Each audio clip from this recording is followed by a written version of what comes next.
ओम शांति। 6 फरवरी 2022। अव्यक्त बाप दादा के महावाक्य।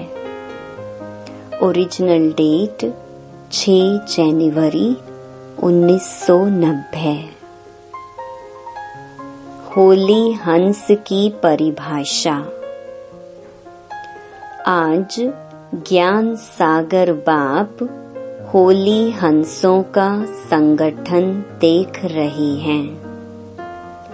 होली हंस अर्थात स्वच्छता और विशेषता वाली आत्माएं।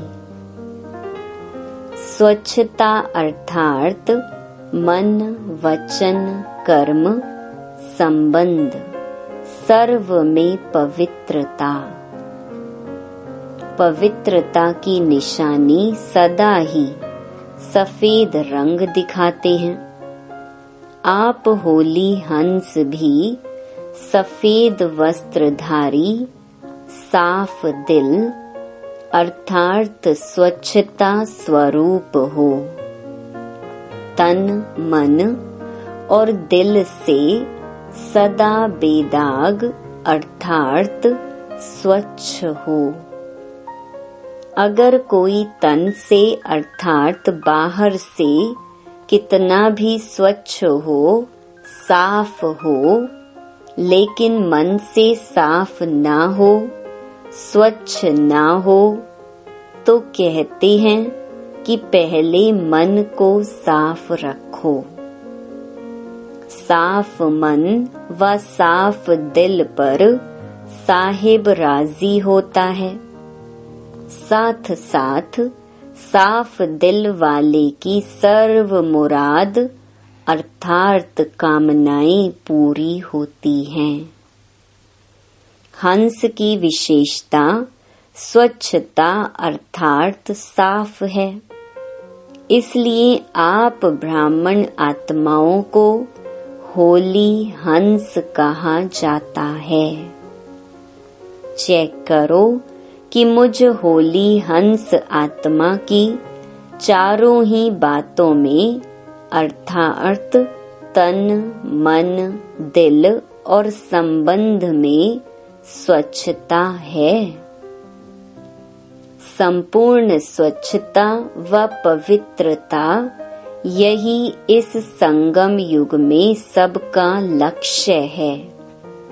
इसलिए ही आप ब्राह्मण सो देवताओं को संपूर्ण पवित्र गाया जाता है। सिर्फ निर्विकारी नहीं कहते, लेकिन संपूर्ण निर्विकारी कहा जाता है। 16 कला संपन्न कहा जाता है।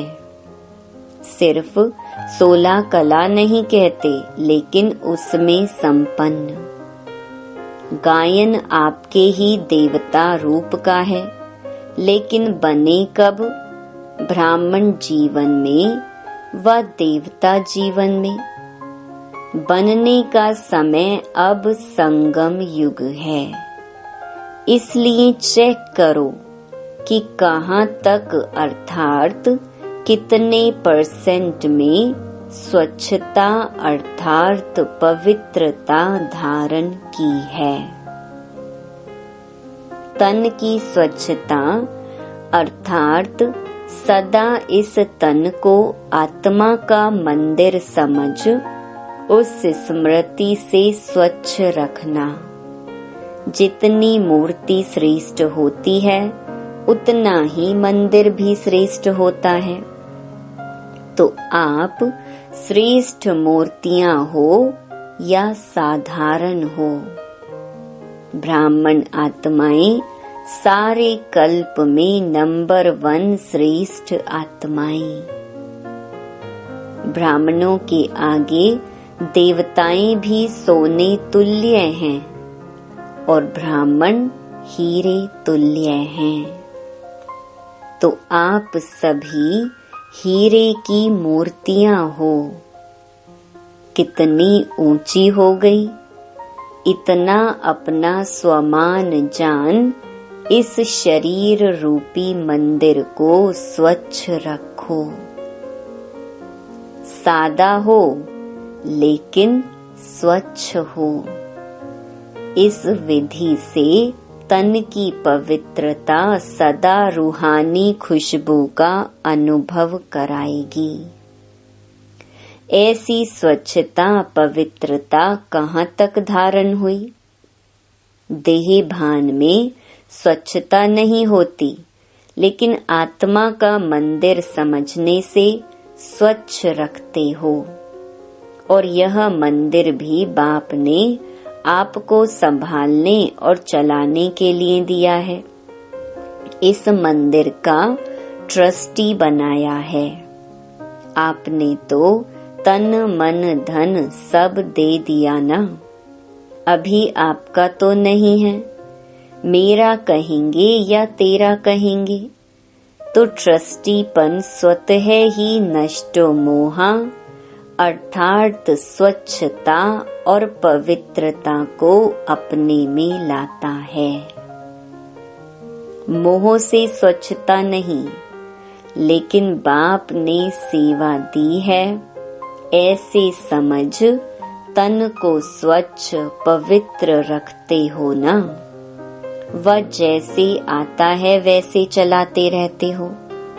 स्वच्छता भी रूहानियत की निशानी है। ऐसे ही मन की स्वच्छता या पवित्रता, इसकी भी परसेंटेज देखो। सारे दिन में किसी भी प्रकार का अशुद्ध संकल्प मन में चला तो इसको संपूर्ण स्वच्छता नहीं कहेंगे। मन के प्रति बाप दादा का डायरेक्शन है। मन को मेरे में लगाओ व विश्व सेवा में लगाओ।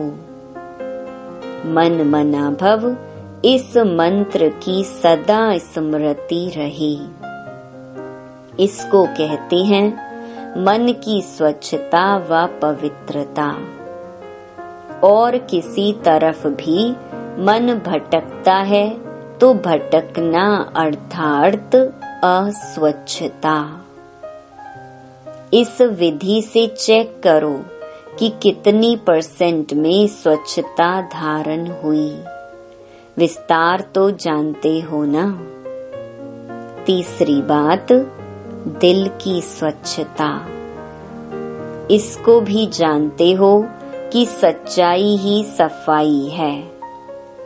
अपने स्व उन्नति अर्थ जो भी पुरुषार्थ है, जैसा भी पुरुषार्थ है, वह सच्चाई से बाप के आगे रखना। तो एक, स्वयं के पुरुषार्थ की स्वच्छता। दूसरा, सेवा करते सच्ची दिल से कहाँ तक सेवा कर रहे हैं, इसकी स्वच्छता। अगर कोई भी स्वार्थ से सेवा करते हो तो उसको सच्ची सेवा नहीं कहेंगे। तो सेवा में भी सच्चाई सफाई कितनी है? कोई सोचते हैं कि सेवा तो करनी ही पड़ेगी, जैसे लौकिक गवर्नमेंट की ड्यूटी है। चाहे सच्ची दिल से करो, चाहे मजबूरी से करो, चाहे अलबेले बन के करो, करनी पड़ती है ना।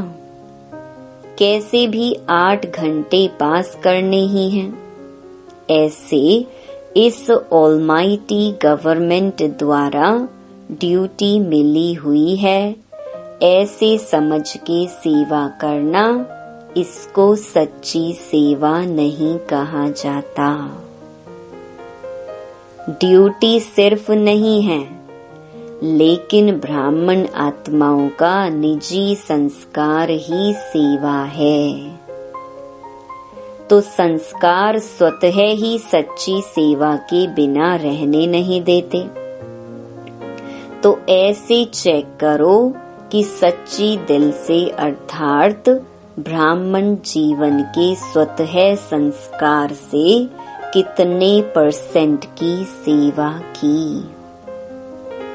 इतने मेले कर लिए, इतने कोर्स करा लिए, लेकिन स्वच्छता और पवित्रता की परसेंट कितनी रही?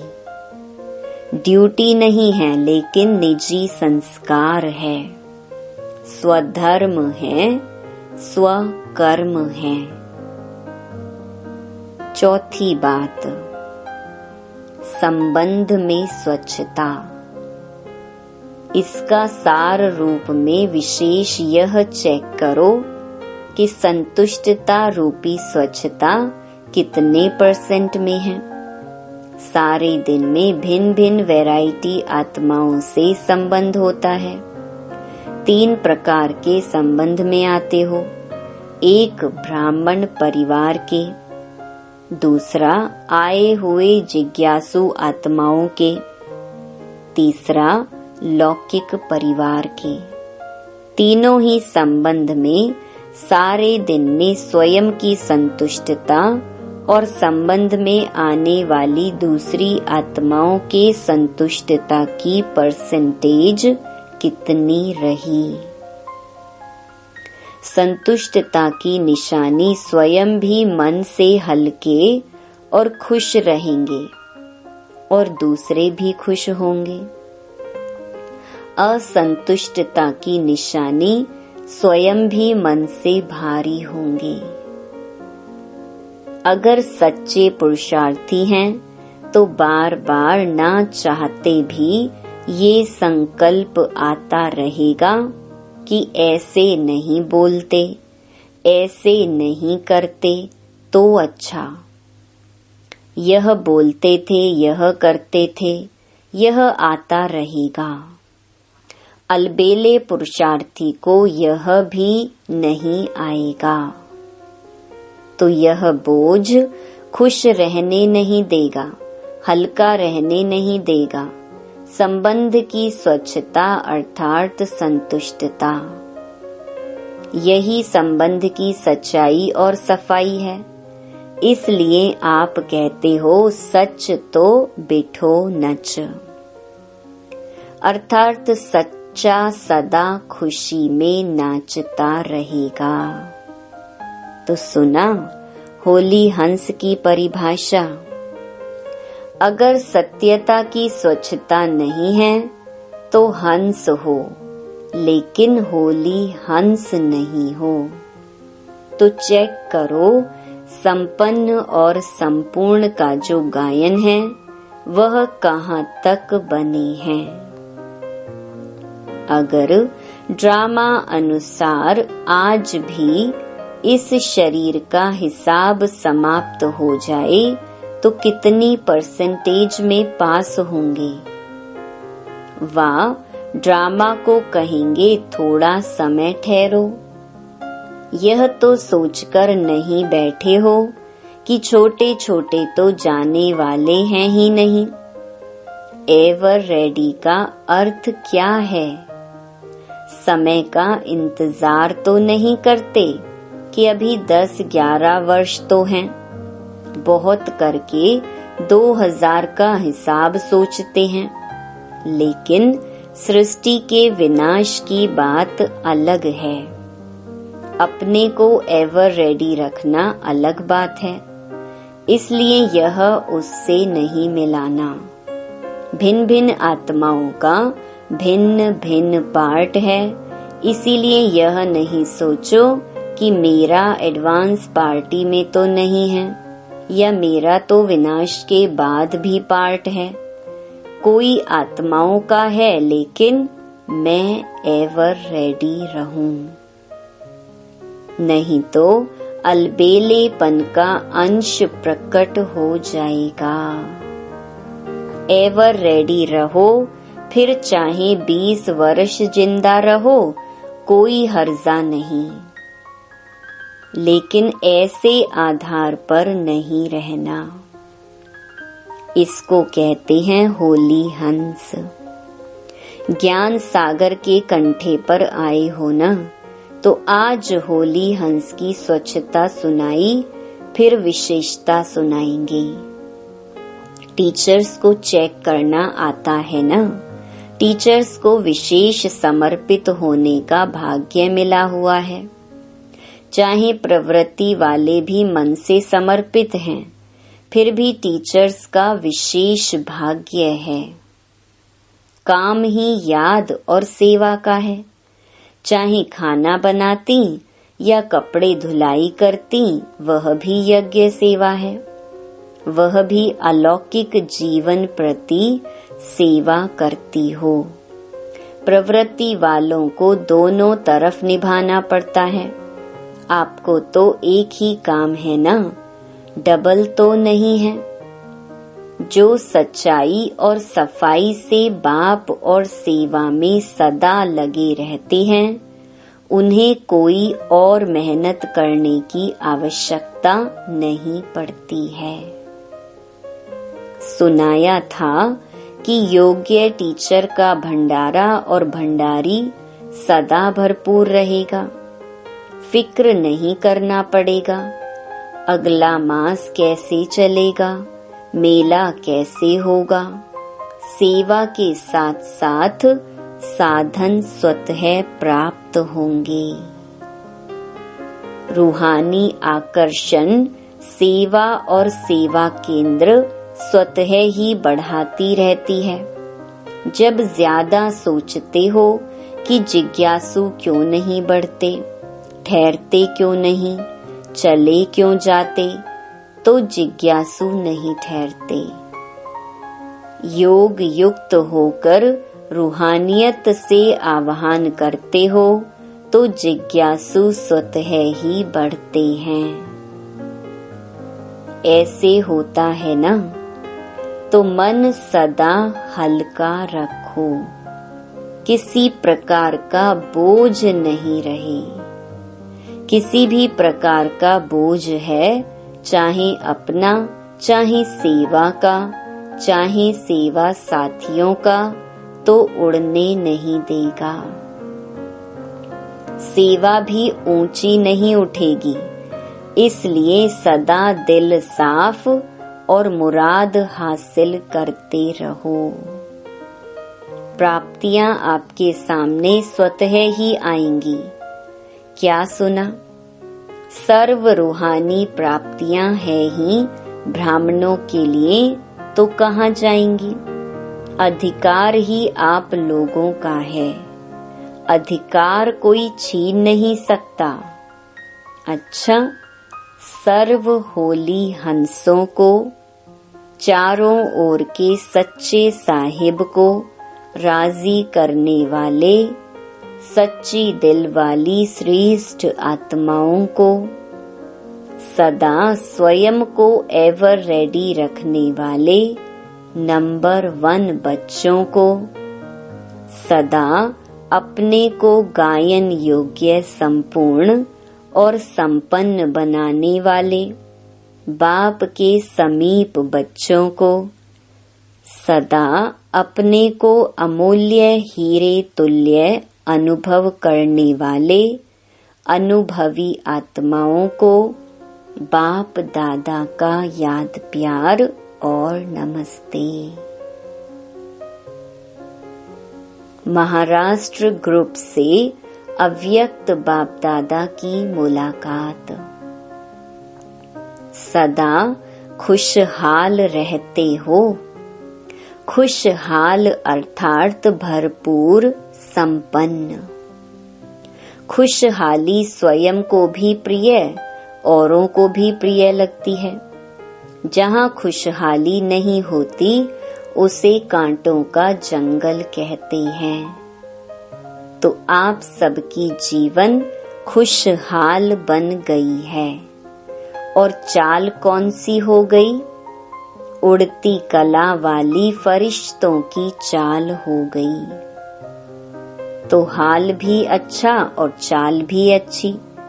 दुनिया वाले मिलते हैं तो हालचाल पूछते हैं ना। तो आपका क्या हालचाल है? हाल है खुशहाल और चाल है फरिश्तों की चाल। दोनों ही अच्छे हैं ना। खुशहाली में कोई कांटे नहीं आएंगे। पहले कांटों के जंगल में जीवन थी, अभी बदल गई। अभी फूलों की खुशहाली में आ गए। सदा जीवन में दिव्य गुणों के फूलों की फुलवाड़ी लगी हुई है। दिव्य गुणों के गुलदस्ते का चित्र बनाते हैं ना, वह दिव्य गुणों का गुलदस्ता कौन सा है? आप हो ना या दूसरे कोई है? कांटों का कभी गुलदस्ता नहीं बनता, फूलों का गुलदस्ता बनता है। सिर्फ पत्ते ही होंगे तो भी कहेंगे गुलदस्ता ठीक नहीं है। तो आप स्वयं दिव्य गुणों का गुलदस्ता अर्थात खुशहाल हो गए। जो भी आपके संपर्क में आएगा उसे दिव्य गुणों के फूलों की खुशबू आती रहेगी और खुशहाली देख करके खुश होंगे। शक्ति का भी अनुभव करेंगे। इसलिए आजकल डॉक्टर्स भी कहते हैं बगीचे में जाकर पैदल करो, तो खुशहाली औरों को भी शक्तिशाली बनाती है और खुशी में लाती है। इसीलिए आप लोग कहते हो कि हम एवर हैप्पी हैं। चैलेंज भी करते हो कि अगर किसी को एवर हैप्पी बनना हो तो हमारे पास आए। आप सभी को बाप की स्मृति दिलाएंगे तो एवर हेल्दी, एवर वेल्दी और एवर हैप्पी, यह आपका जन्म सिद्ध अधिकार है। यह अधिकार आपको तो मिल गया ना। सभी को कहते हो कि जन्म सिद्ध अधिकार है। चाहे शरीर बीमार भी हो तो भी मन तंदुरुस्त है ना। मन खुश तो जहान खुश, और मन बीमार तो शरीर पीला हो जाता है। मन ठीक होगा तो शरीर का रोग भी महसूस नहीं होगा। ऐसे होता है ना, क्योंकि आपके पास खुशी की खुराक बहुत बढ़िया है। दवाई अच्छी होती है तो बीमारी भाग जाती है। आपके पास जो खुशी की खुराक है वह बीमारी को भगा देती है, भुला देती है। तो मन खुश, जहान खुश, जीवन खुश। इसीलिए एवर हेल्दी भी हो, वेल्दी भी हो और हैप्पी भी हो। जब स्वयं हो तब दूसरे को चैलेंज कर सकते हो, नहीं तो चैलेंज नहीं कर सकते। अपने को देखकर औरों के ऊपर रहम आता है, क्योंकि अपना परिवार है ना। चाहे कैसी भी आत्माएं हैं, लेकिन हैं तो एक ही परिवार की। जिसको भी देखेंगे तो महसूस करेंगे कि यह हमारा ही भाई है, हमारे ही परिवार का है। परिवार में भी कोई नजदीक के होते हैं, कोई दूर के होते हैं, लेकिन कहेंगे तो परिवार के ना। जैसे बाप रहमदिल है, बाप से यही मांगते हैं कि कृपा करो, रहम करो। तो आप भी कृपा करेंगे, रहम करेंगे ना, क्योंकि बाप समान निमित्त बने हुए हो। ब्राह्मण आत्मा को कभी भी किसी आत्मा के प्रति घृणा नहीं आ सकती। रहम आएगा, घृणा नहीं आ सकती, क्योंकि जानते हैं कि चाहे कंस हो, चाहे जरासंधी हो, चाहे रावण हो, कोई भी हो, लेकिन फिर भी रहमदिल बाप के बच्चे घृणा नहीं करेंगे। परिवर्तन की भावना रखेंगे, कल्याण की भावना रखेंगे। फिर भी अपना परिवार है, परवश है। परवश के ऊपर कभी घृणा नहीं आती। सभी माया के वश हैं, तो परवश के ऊपर दया आती है, रहम आता है। जहाँ घृणा नहीं आएगी वहाँ क्रोध भी नहीं आएगा। जब घृणा आती है तो जोश आता है, क्रोध आता है। जहाँ रहम होता है वहाँ शांति का दान देंगे। दाता के बच्चे हो ना तो शांति देंगे ना। अच्छा, वरदान। ज्ञान खजाने द्वारा मुक्ति जीवन मुक्ति का अनुभव करने वाले सर्व बंधन मुक्त भव। ज्ञान रत्नों का खजाना सबसे श्रेष्ठ खजाना है। इस खजाने द्वारा इस समय ही मुक्ति जीवन मुक्ति की अनुभूति कर सकते हो। ज्ञानी तो आत्मा वह है जो दुख और अशांति के सब कारण समाप्त कर अनेकानेक बंधनों की रस्सियों को काटकर मुक्ति व जीवन मुक्ति का अनुभव करे। अनेक व्यर्थ संकल्पों से, विकल्पों से और विकर्मों से सदा मुक्त रहना, यही मुक्त और जीवन मुक्त अवस्था है। स्लोगन। विश्व परिवर्तक वह है जो अपनी शक्तिशाली वृत्तियों से वायुमंडल को परिवर्तन कर दे। ओम शांति।